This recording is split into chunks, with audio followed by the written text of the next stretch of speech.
नमस्कार, स्वागत है आप सबका। मैं पुनीत पाठक और आप देख रहे हैं हमारा खास बुलेटिन बोल रहा है मध्य प्रदेश। मध्य प्रदेश की दिन भर की बड़ी खबरें आपको विस्तार से दिखाते हैं। सबसे पहले आपको प्रदेश की 4 बड़ी खबरें बताते हैं। बीजेपी दफ्तर में बैठकों का दौर चला और इसमें सिंधिया के भरोसेमंद नेता शामिल हुए हैं। कोरोना को लेकर सीएम ने समीक्षा बैठक की है तो नियम नहीं मानने वालों पर सख्ती बरतने को कहा है। वहीं नर्सिंग स्टाफ भी अब अपनी मांग पर अड़ गया है, आंदोलन की राह पर चल पड़ा है। तो उधर सीबीआई ने 13 ठिकानों पर छापेमार कार्रवाई की। रिश्वतखोरी का महाराष्ट्र कनेक्शन भी प्रदेश में सामने आया। ये 4 बड़ी खबरें हैं जिन पर हमारी नजर रहेगी।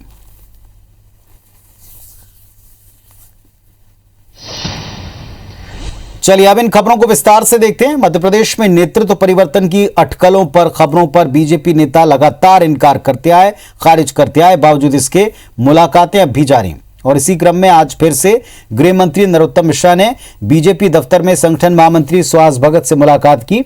इस मुलाकात के दौरान भी प्रदेश बीजेपी अध्यक्ष वीडी शर्मा और ज्योतिरादित्य सिंधिया के सबसे भरोसेमंद मंत्री तुलसीराम सिलावट मौजूद दिखे। करीब 15 मिनट तक इन नेताओं के बीच में चर्चा हुई। बैठक के बाद इस मामले पर किसी ने भी बात करने से इनकार कर दिया। हालांकि केंद्र में सिंधिया के मंत्री बनने के सवाल पर तुलसी सिलावट ने कहा कि अपने वरिष्ठ नेता को कौन नहीं चाहता कि वो और ऊंचे पदों पर जाए, लेकिन बीजेपी नेतृत्व जो चाहेगा वही होगा। तुलसी सिलावट ने सिंधिया के भोपाल दौरे को सामान्य बताया।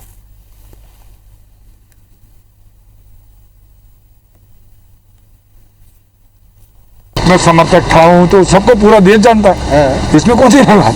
ये देखो ये निर्णय सब ऊपर से था, ये सब ऊपर। सुनो जो हमारा भाजपा का शीर्ष नेतृत्व चाहता हूँ मैं भी वही चाहता हूँ। क्यों नहीं चाहेगा अपने वरिष्ठ नेता के लिए? कौन नहीं चाहता है, सभी चाहते हैं। भारतीय जनता पार्टी में एक सबसे अच्छी बात समन्वय, सामंजस्य और सौजन्य भेंट, इसके लिए आ रहा है। मध्य प्रदेश बीजेपी में मेल मिलाप और उसको लेकर लगाई जा रही अटकलों पर केंद्रीय मंत्री नरेंद्र सिंह तोमर ने भी अपनी प्रतिक्रिया दी। कहा कि यहां कोई बदलाव नहीं होने वाला। कहा प्रदेश में कोई अस्थिरता नहीं है, सरकार स्थायी तौर पर काम कर रही है। सीएम बदलने की संभावना कि कांग्रेस के ट्वीट पर कहा कि बीजेपी सरकार का सीएम कांग्रेस तय नहीं करेगी, पार्टी ने शिवराज जी को तय किया है, वही मुख्यमंत्री हैं।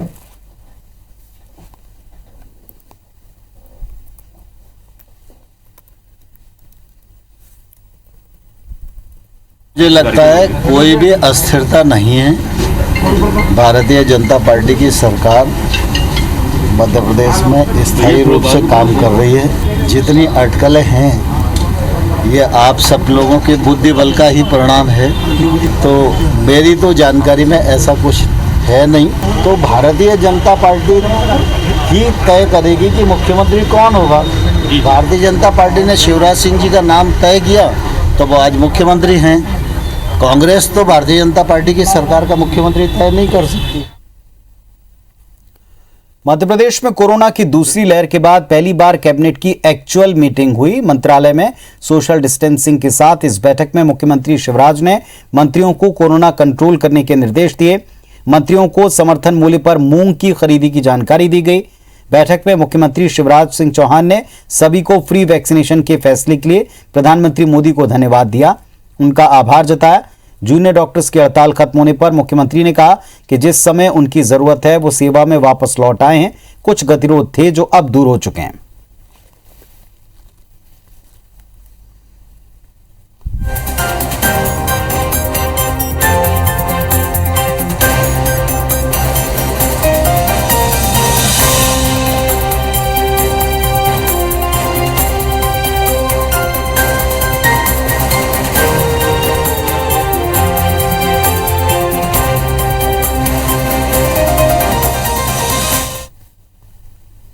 वैक्सीनेशन का संपूर्ण काम भारत सरकार करेगी और 18 से 44 साल के बीच नौजवानों को निःशुल्क वैक्सीन केंद्र सरकार की तरफ से ही लगवाए। इससे मुझे लगता है कि वैक्सीनेशन का काम बहुत व्यवस्थित रूप से चलेगा।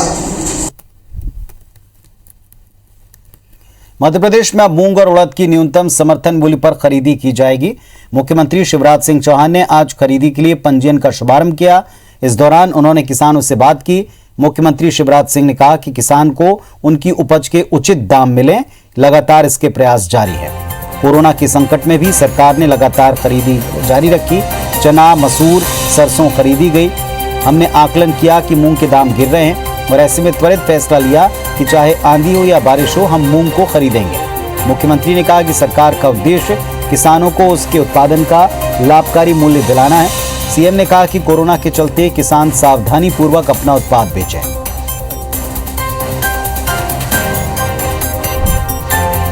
किसान भाइयों, प्रधानमंत्री जी का संकल्प और सपना है किसानों की आय दुगनी करना, और दुगनी आय करने के तरीके हैं।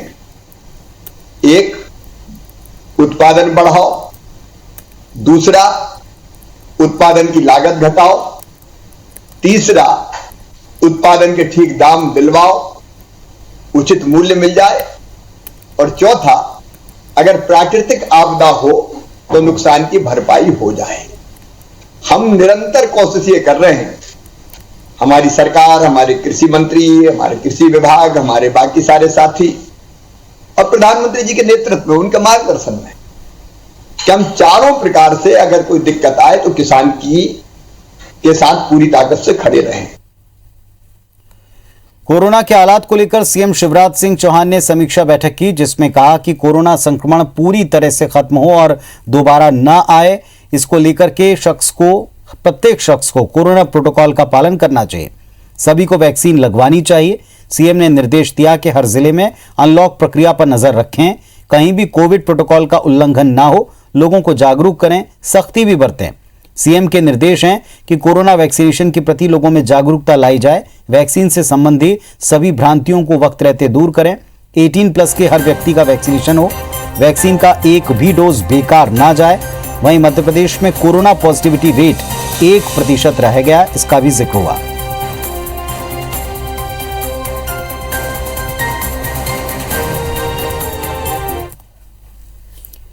मध्य प्रदेश में स्वास्थ्य कर्मियों का गुस्सा लगातार सरकार के खिलाफ दिख रहा है। पहले संविदा स्वास्थ्य कर्मी, फिर जूनियर डॉक्टर और अब प्रदेश का नर्सिंग स्टाफ। सरकार को हड़ताल की चेतावनी ये तमाम वर्ग दे रहे हैं। प्रदेश की नर्सों का कहना है कि उनकी 8 मांगें कई बार स्वास्थ्य विभाग को बता चुके हैं, लेकिन कोई भी उन पर ध्यान नहीं देता। नर्सिंग स्टाफ ने 10 जून से काली पट्टी बांधकर अपने आंदोलन की चेतावनी दी है। 24 जून तक यदि मांगों को नहीं माना गया तो प्रदेश भर की 20 से 25 हजार नर्सेज काम बंद हड़ताल करेंगे।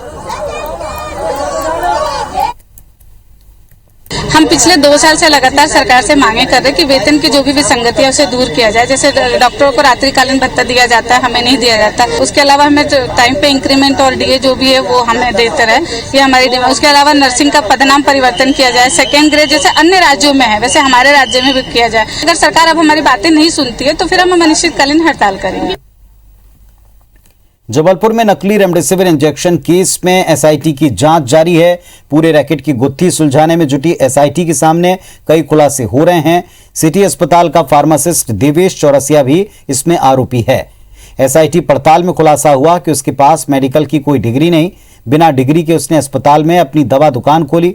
इस खुलासे के बाद अभी स्टाफ के बाकी लोगों की नियुक्ति और डिग्री की जांच हो रही है। जो भी दस्तावेज एसआईटी के हाथ लगे हैं उसे सीएमएचओ को भेजा गया ताकि मामले की सच्चाई सामने आ सके। देवेश चौरसिया के जरिए ही मोका ने नकली इंजेक्शन हासिल किए थे। एक मरीज के परिजन ने नकली इंजेक्शन की शीशी देकर उनके मरीज को नकली इंजेक्शन लगाने का आरोप लगाया। इसे भी एसआईटी ने अपनी जांच में शामिल किया है। वहाँ का जो दवाइयों का काम देखता था आरोपी देवेश चौरसिया, उसके बारे में हमने उसकी डिग्री की जांच कराई थी, क्या उसके पास कोई डिग्री है। तो उस संबंध में हमें पूछताछ से पता चला था कि उसके पास कोई डिग्री नहीं है और इस संबंध में संबंधित मेडिकल विभाग को पत्र भी लिखा जाएगा। देश को आत्मनिर्भर बनाने के लिए प्रधानमंत्री नरेंद्र मोदी ने पिछले साल आत्मनिर्भर भारत अभियान शुरू किया ताकि दूसरे किसी अन्य देश पर हमें निर्भर न रहना पड़े। आत्मनिर्भर भारत का उद्देश्य भोपाल में साकार होता दिख रहा है। भोपाल में एक स्टार्टअप ने कोरोना काल में वो कमाल किया जिसके लिए अब तक भारत दूसरे देशों पर डिपेंड था। आईआईटीएन आकाश और उनकी 6 सदस्यों की टीम ने देश का पहला ऑक्सीजन कॉन्सेंट्रेटर बनाया, जिसमें अब तक चीन या जापान की महारत थी और वहीं से आयात किए जाते थे, लेकिन अब यह भारत में बन रहा है।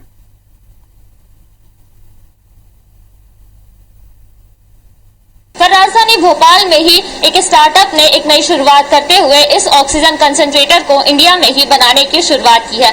इस वक्त हम उस पूरी टीम के साथ हैं जिन्होंने इस ऑक्सीजन कंसंट्रेटर को बनाया है और इसकी क्या कुछ खासियत है, इसका आइडिया इन्हें कैसे आया, चलिए हम इनसे ही जानते हैं। इस वक्त हमारे साथ आकाश जी हैं, ये जो टीम है हम उनसे ही जानेंगे कि क्या कुछ इनका आइडिया पर ये बनाया गया। सर, ऑक्सीजन कंसंट्रेटर आपकी टीम ने मिलकर बनाया है, काफी कम समय में ये बन के तैयार हुआ है, क्या कुछ इसकी खासियत है? क्योंकि इंडिया का ये पहला मेड इन इंडिया हम इसे कह सकते हैं बना हुआ कंसंट्रेटर है।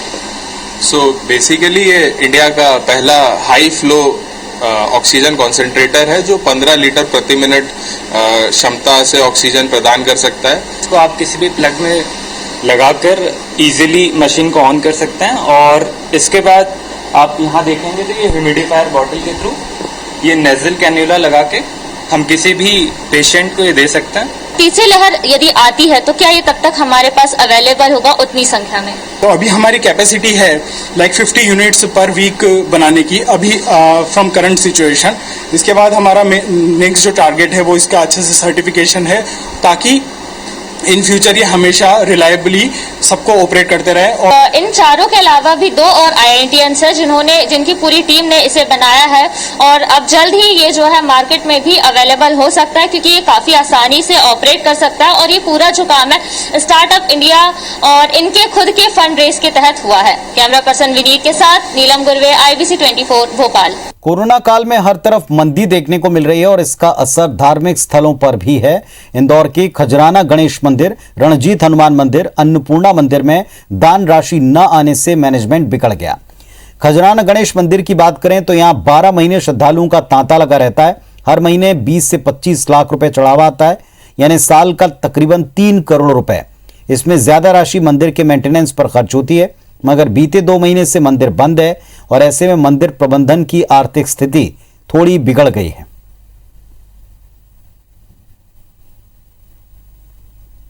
ये जो कोरोना महामारी है इसमें मंदिर ही क्या पूरे वर्ल्ड में ही आर्थिक मंदी है। हर आदमी परेशान है इस बीमारी के कारण। और खजराना गणेश मंदिर का जहाँ तक सवाल है तो पिछले वर्ष भी लॉकडाउन लगा था, तब भी मतलब पैसे की कमी आई थी और इस बार भी मंदिर बंद है। मंदिर खोले नहीं जाएंगे अभी पहले जो व्यापारिक गतिविधियां हैं, इकोनॉमिक एक्टिविटीज़ हैं, उनको सबसे पहले रिवाइव कर रहे हैं हम लोग, जो तेज़ी से चल रहा है। अभी गरीब वर्ग और लोअर मिडिल क्लास को लिया है।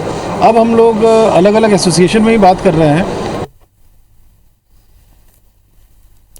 राम मंदिर के लिए धन संग्रहण के लिए निकाली गई रैलियों में सांप्रदायिक हिंसा को लेकर दायर याचिका पर मध्य प्रदेश हाईकोर्ट की इंदौर खंडपीठ ने सरकार को नोटिस जारी कर जवाब मांगा है। याचिका पूर्व मुख्यमंत्री दिग्विजय सिंह ने अधिवक्ता रविंद्र सिंह छाबड़ा के जरिए दाखिल की थी। धन संग्रहण के लिए निकाली गई रैलियों में इंदौर, उज्जैन, धार और मंदसौर समेत कई जगहों पर सांप्रदायिक हिंसा हुई थी, जिसे लेकर दायर याचिका में मांग की गई थी कि राम मंदिर निर्माण का कोई विरोध नहीं है, लेकिन धन संग्रहण पर रोक लगे।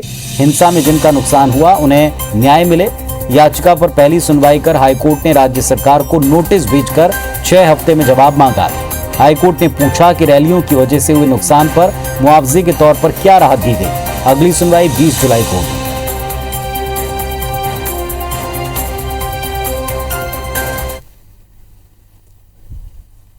इस याचिका के माध्यम से शासन के विरुद्ध ये मांग की गई है कि जिन परिवारों को इसमें नुकसान पहुंचा है, जो इन वारदातों का शिकार हुए हैं, उन्हें एडिक्वेट कंपनसेशन दिया जाए।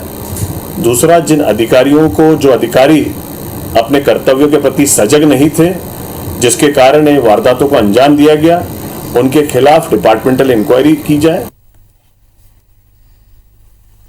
मध्य प्रदेश सरकार ने कोरोना काल के मद्देनजर संपत्ति कर, पानी के बिल और नगरीय निकायों की प्रॉपर्टी के किराए में राहत दी है। नगरीय प्रशासन मंत्री भूपेंद्र सिंह ने ट्वीट कर जानकारी दी। पानी का 10,000 रुपए तक का बकाया बिल का सरचार्ज पूरी तरह माफ हुआ है। 10,000 से 50,000 तक के बकाये पर सरचार्ज में 75% की छूट दी जाएगी। अधिक अगर इसके ज्यादा बचा हुआ पाया जाता तो सरचार्ज आधा किया गया। ये सभी छूट केवल उन मामलों में मिलेगी जिनमें बकाया बिल का भुगतान 31 अगस्त 2021 तक किया जाएगा।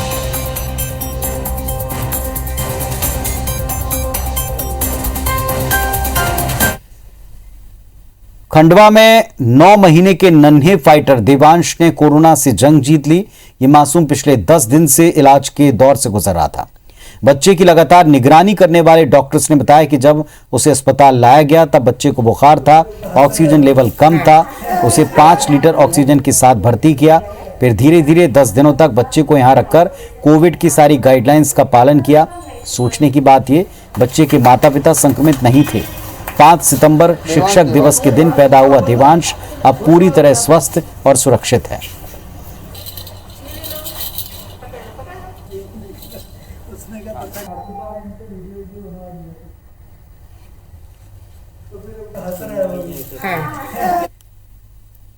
तीन दिन से ऑक्सीजन नहीं लग रही है। बच्चे में काफ़ी सुधार है, बहुत अच्छे से दूध ले रहा है, खाने पीने लगा है और निमोनिया पूरी तरह से ठीक हो गया है। 11 दिन तक हमारे पास रहा और अब माँ को सारी समझाइश दी जा चुकी है घर में कैसे देखभाल करना है। उसको पसले चलने लग गए थे तो शाम को फिर दूसरे यहाँ लिया है। यहाँ इलाज किस तरह का मिला? यहाँ अच्छा इलाज मिला, उधर तो फ़ायदा नहीं लगा, मतलब फिर इधर भर्ती किया जब इधर अच्छा फायदा मिला। अभी हाल ही में 1-2 बच्चे, छोटे बच्चे, एक 18 माह का बच्चा और एक 9 माह के बच्चे को कोविड संक्रमित पाए गए थे, तो उनका भी उपचार करके उनको स्वस्थ करके उनको घर पर छोड़ा गया है। भिंड में 11 साल की एक नाबालिग की हत्या का मामला सामने आया, जिसका खुलासा तब हुआ जब कानून को ताक पर रखकर मामले में पंचायत ने एक अजीब सा फरमान सुनाया। मामला भारौली के सीताराम का पुरा का है, जहां जमीन बंटवारे को लेकर चाचा भतीजों के बीच विवाद में गोली चली। इसी परिवार की भांजी रोशनी को लगी और उसकी मृत्यु हो गई। इसके बाद आरोपियों ने मृतक के माता पिता को राजी कर मामला पुलिस तक पहुंचने नहीं दिया। चोरी छिपे मृतक का अंतिम संस्कार कर दिया, लेकिन ये बात गांव में फैल गई, जिसके बाद आरोपियों पर प्रायश्चित का दबाव बनाया गया। पंचायत बैठी और फरमान सुनाया कि आरोपी 25 दिन गांव से बाहर रहेंगे। गंगा स्नान कर कन्या भोजन के साथ भंडारा कराना होगा, तभी उनको समाज में शामिल करेंगे। पंचायत का ये फैसला छिप न सका, पुलिस तक पहुंचा। फिलहाल पुलिस अब इस मामले की जांच कर रही है। फरार आरोपियों की तलाश जारी है। हम जो चाह रहे हैं मतलब बांटे जाए, अब हम जोते हैं तो विजय का तुम्हें सिर्फ खाए रहे, तुम्हें सिर्फ खाए रहे। तो हमने जब कही कि भैया तुम 1 साल 2-4 साल है तुम कर लो, अब मेहनत करेंगे दादा खेती में तो मतलब इतना ही होएगा, कौन ना होए। गंगा जी नहाने को बोला था, 25 दिन गांव से बाहर रहने की बोला। हाँ पंचायत में आदमी हटे, अब ऐसे तो हम चिंता नहीं, एक आदमी हो गया 8 दिन में। अच्छा, 2 आदमी घूम रहा हूँ। 2 भाइयों के आपसी विवाद में और राइफल से गोली चलने और 11 वर्ष की बच्ची को गोली लगने के दौरान उसकी डेथ हो गई। प्रकरण में अभी बच्ची की डेड बॉडी को प्राप्त करने के प्रयास किए जा रहे हैं और संबंधित जो जिनके बीच विवाद हुआ था उनकी भी तलाश की जा रही है। पुलिस किस तरह आरोपियों के साथ मिलकर फरियादियों पर झूठे मामले दर्ज कर देती है, इसकी बानगी नरसिंहपुर में देखने को मिली। मामला चिचली थाना क्षेत्र का, जहां पुलिस ने शेख मंसूर और नीलेश ताम्रकार पर केस दर्ज किया। बताया जाता है कि शेख मंसूर और नीलेश ताम्रकार ने रसूखदार दबंग राजकुमार कटारे और उसके परिवार की तरफ से की गई भ्रष्टाचार की शिकायत, इस शिकायत पर ईडब्ल्यू ने जांच की। इसी शिकायत को लेकर राजकुमार कटारे ने शेख मंसूर पर मानसिक प्रताड़ित करने और ब्लैकमेल करने का आरोप लगाते हुए केस दर्ज कराया। फरियादी शेख मंसूर और नीलेश ताम्रकार का आरोप है कि राजकुमार कटारे ने अधिकारियों के साथ मिलकर कई विकास कार्यों में करोड़ों का भ्रष्टाचार किया। प्रार्थी ने इसे लेकर एसपी से मुलाकात की।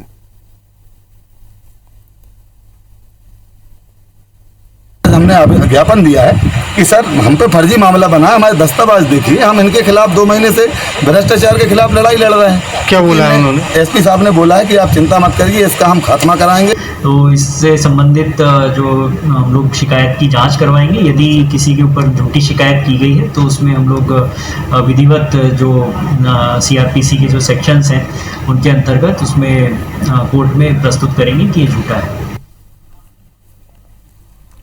भोपाल से एक बड़ी खबर, छूट को लेकर कलेक्टर ने आदेश जारी कर दिया। निजी और सार्वजनिक संस्थानों को लेकर आदेश है। सैलून को 50% संख्या के साथ खोलने की अनुमति मिल गई है। शादी में 20 और अंतिम संस्कार में 10 लोग शामिल हो पाएंगे। 50% संख्या के साथ सैलून खोले जाएंगे। 6 लोगों के एक साथ मौजूद रहने पर धारा 188 के तहत कार्रवाई होगी।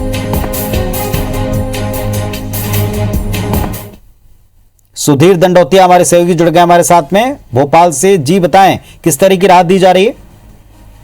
देखिए पुनीत, बिल्कुल बात करें तो अनलॉक की जो पहला फेज था दूसरी लहर के बाद में, उसमें प्रदेश सरकार के द्वारा रियायत देने का काम जो है शुरू किया गया था और उसके अंतर्गत अगर बात किया तो 1 जून से मध्य प्रदेश के अंदर सरकार ने कई सारे टेस्ट किए थे।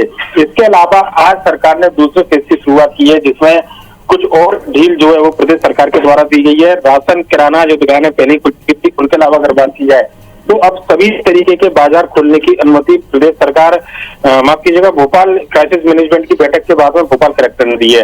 लिहाजा राजधानी भोपाल की अगर बात करें तो अब सार्वजनिक स्थानों को लेकर नई गाइडलाइन भोपाल कलेक्टर ने जारी की है, जिसमें शादी विवाह समारोह में 20 और अंतिम संस्कार में 10 लोगों की अनुमति जो है जिला प्रशासन की ओर से रहेगी। साथ ही साथ बात की जाए स्पा सेंटर, जिम, अन्य जो खेलकूद एक्टिविटी है वो फिलहाल उन पर प्रतिबंध लगातार जारी रहेगा। इसके अलावा अगर बात करें तो एक साथ 6 लोगों के मौजूद रहने पर धारा 188 के तहत कार्रवाई की जाएगी, ये भी लिखा गया है और आदेश जो है 10 जून से प्रभावी होगा राजधानी भोपाल के अंदर। साथ ही साथ अगर बात करें तो सैलून के अंदर 50% संख्या के साथ में खुलने की अनुमति भी जो है जिला प्रशासन ने दी है, यानी कि कई सारी छूटों का प्रावधान किया गया है। स्कूल, कॉलेज, कोचिंग संस्थान फिलहाल बंद रहेंगे। इसके अलावा बसों के संचालन को जो अनुमति कुछ रूटों पर मिली थी उसमें भी विस्तार किया गया था। इसका निर्णय जो है वो बस संचालन को लेकर जो क्राइसिस मैनेजमेंट की बैठक है उसके अंतर्गत भी हुआ है।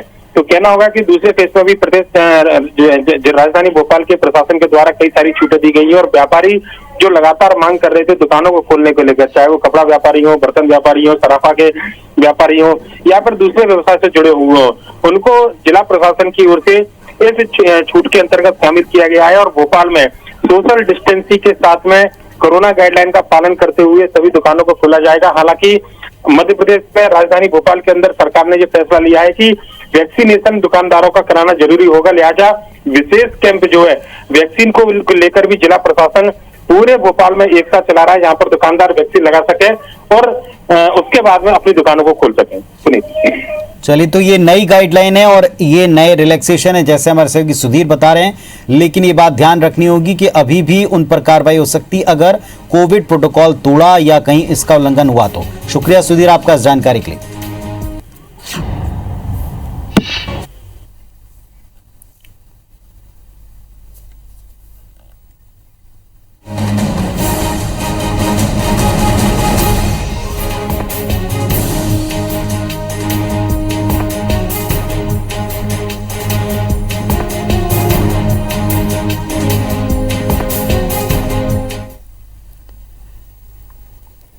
तो इस बुलेटिन में फिलहाल इतना ही। खबरों अपडेट्स के लिए आप देखते रहिए IBC 24। नमस्कार।